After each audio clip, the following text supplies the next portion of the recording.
దేశంలో వెళ్తూ మన ఎంతోమంది తెలుగు వాళ్ళు అమెరికాలో కూడా వెళ్ళి హ్యాపీగా ఉంటున్నారు, అక్కడ ఉద్యోగాలు చేసుకుంటున్నారు. ఈ క్రమంలో దీన్ని మనం ఏ విధంగా చూడాలి? వీళ్ళకి అదేంటో తెలియట్లా, ఒక టైప్ ఆఫ్ ఉన్మాదుల్లా తయారవుతున్నారండి నిజంగా. ఇది ఎట్లా చూసుకున్నా చాలా సిగ్గుగా ఉంది, మాట్లాడడానికి కూడా అసహ్యంగా ఉంది. పచ్చిగా చెప్పాలి అంటే ఇప్పుడు నేను అవుట్ అండ్ అవుట్ తెలంగాణ వాడిని, కానీ నా భాష, నా యాస ఆ తెలంగాణ యాస రాదు. నేను తెలుగు మాట్లాడతా. నాకు వచ్చే కామెంట్స్ ఏమొస్తాయంటే వీడు ఆంధ్రావాడు అంటారు. అదేంటో నాకు అర్థం కాల. తెలుగు మాట్లాడుతున్నా, పుస్తకం చదివినట్టు ఉంటుంది నా భాష. ఆంధ్రావాడు అంట. అవును, అట్లా అనుకుంటే నన్ను తీసుకుంటే నేను పుట్టి పెరిగింది మొత్తం ఖమ్మం వరంగల్, సో తెలంగాణ. మా ఫాదర్ ఆంధ్ర, మా మదర్ వరంగల్. సో అంత మాత్రాన మనం తెలుగు వాళ్ళందరం ఒకటి, ఇండియన్స్ అంతా ఒకటి, వరల్డ్ అంతా ఒకటే అనేటువంటి ఈ క్రమంలో ఒక ప్రాంతం వాళ్ళు ఇంకో ప్రాంతంలో పని చేయకూడదు, ప్రభుత్వం తీసుకోకూడదు, వర్క్ చేయకూడదు అనేది ఎంతవరకు కరెక్ట్ అనేది నాకు అర్థం కాదు. ఇక్కడ ఏం జరిగిందంటే రాష్ట్రము ఉన్నప్పుడు మా ఉద్యోగాలు మాకు కావాలి, ఆంధ్ర వాళ్ళు వచ్చి వాళ్ళ డామినేషన్ ఎక్కువ అయిపోయిందని ఫీల్ అయ్యారు. సరే పోన్లే ఫీల్ అయ్యారు కదా అని చెప్పేసి ఎందుకు వచ్చిన గొడవలే అని చెప్పి దాన్ని సపరేట్ చేసి ఉంచుకోండి అని చెప్పి ఎవరి ఉద్యోగాలు వాళ్ళకి ఇవ్వడం జరిగింది. తెలంగాణ ప్రత్యేక రాష్ట్రం అనేది 100% సరైనటువంటి కాజ్ లో కొట్లాడారు, వచ్చింది. Very very happy. తెలంగాణ రావడం, తెలంగాణ అభివృద్ధి చెందడం, దేశంలోనే ఒక అభివృద్ధి చెందుతున్నటువంటి రాష్ట్రంలో మంచి పరిస్థితుల్లో, మంచి హైదరాబాద్ టాప్ 2 సిటీ హైదరాబాద్ ఇప్పుడు టాప్ 1 అనుకోండి. ఇంకా చెప్పాలంటే ఎందుకంటే డెవలప్మెంట్, ఇప్పుడు ముంబై డెవలప్మెంట్ ఆగిపోయింది, సముద్రం ఉంది, ఢిల్లీ కాలుష్యం, బెంగళూరులో నీళ్లు లేవు ప్లస్ ట్రాఫిక్, ఎగ్జాక్ట్లీ మనదే కదా బాగుంది. ఎంతంటే అంత డెవలప్ అయిపోతుంది, ఇంకా ఇంకా పెంచుకుంటూ పోతానే ఉండొచ్చు. అంత చక్కగా ఉండి అంటే రోజు రోజు డెవలప్మెంట్ అవుతుంది, అందరూ బాగున్నారు, అందరికి ఉద్యోగాలు వస్తున్నాయి.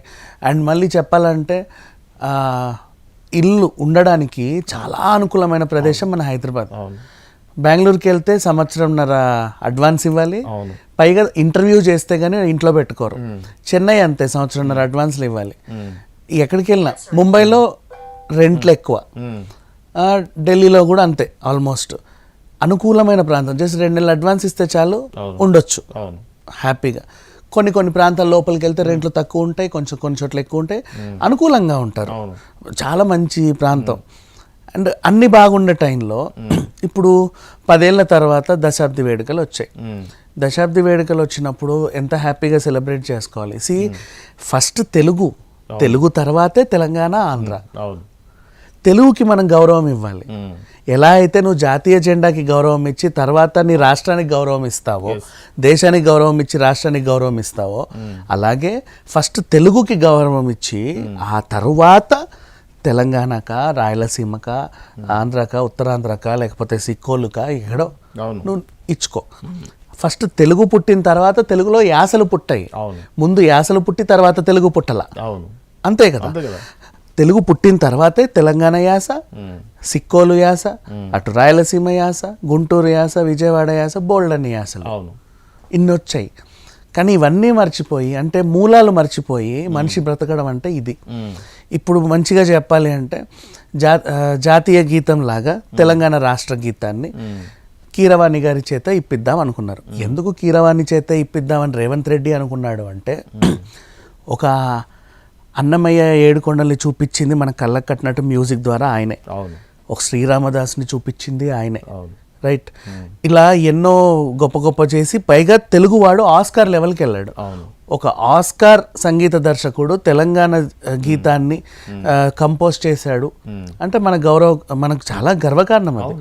పైగా ఆయన తెలంగాణలోనే ఉంటున్నాడు, ఆయన పుట్టింది ఆంధ్రనేమో, ఇక్కడే ఉంటున్నాడు, అవునా. అండ్ ఆయన కంపోజ్ చేసే స్టూడియో ఇక్కడే ఉంది, ఆయన స్టూడియో రెంట్లు ఇక్కడే కడుతున్నాడు, ఆయన తీసుకునే జీతానికి సంబంధించి ట్యాక్స్ తెలంగాణకే కడుతున్నాడు. ఇన్ని ఆయన ద్వారా వచ్చేవన్నీ, ఆయన సమకూర్చే నిధులన్నీ కూడా తెలంగాణనే అనుభవిస్తుంది. ఇప్పుడు ఆయన కంపోజ్ చేసే గీతము మాకొద్దు, మా తెలంగాణోడే చెయ్యాలి. సరే బాగానే ఉంది, నీ ఆత్మగౌరవాన్ని నేను ఒక నిమిషం గౌరవించాలనుకుంటే నీ క్వాలిఫికేషన్స్ ఏ ఉన్నాయి పచ్చిగా మాట్లాడాలంటే.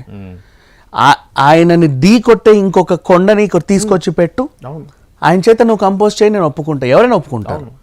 కీరవాణి గారిని ఢీ కొట్టే సంగీత ప్రావీణ్యుడు ఎవడైనా ఉన్నాడా? ఆ? ఆయనతో చేయించవచ్చు కదా, ఈయనతో చేయించవచ్చు అని చెప్పి 10 మంది పేర్లు చెప్పారు. ఆ 10 మంది కూడా ఈయన కాలిగోటికి సరిపోరు. అవునా? మరి వాడేదో ఇంతకుముందు కూడా ఎవడో ఏదో కంపోజ్ చేస్తేనే ఆ చండాలని వినలేక రేవంత్ రెడ్డి దాన్ని సవరింపులు చేశాడు, అంతే కదా. మరి ఇంకంత కావాలనుకుంటే ఏంటి అసలు? ఈ బీఆర్ఎస్ ప్రభుత్వం ఏం చేసిందంటే, యాక్చువల్గా వీళ్ళ తప్పు కూడా కాదు, బీఆర్ఎస్ ప్రభుత్వము వీళ్ళందరినీ రెచ్చగొట్టింది.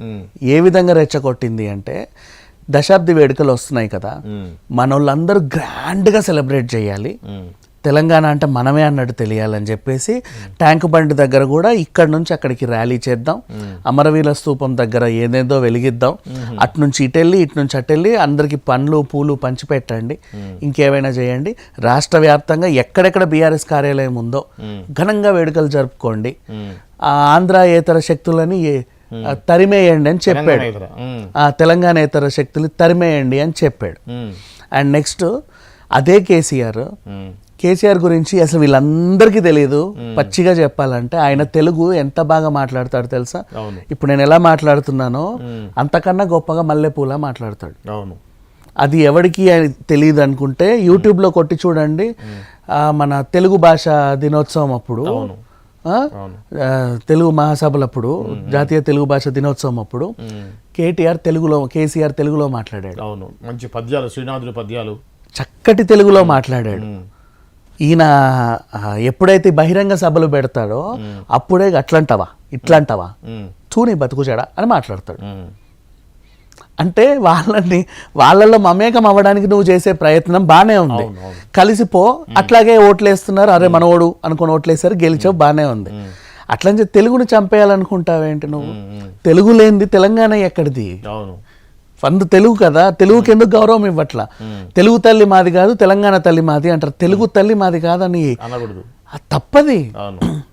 చాలా ఇప్పుడు ఆంధ్ర వాళ్ళు సపరేట్ అయిన సరే తెలంగాణ తల్లి అని తెలుగు మూలాలు చెరిపేసి తెలంగాణని పెట్టావు, కరెక్టే. ఆంధ్ర వాళ్ళు ఎప్పుడు మళ్ళీ ఆంధ్ర తల్లిని తెచ్చలేదు, తేలా వాళ్ళు. తెలుగు తల్లే ముందు.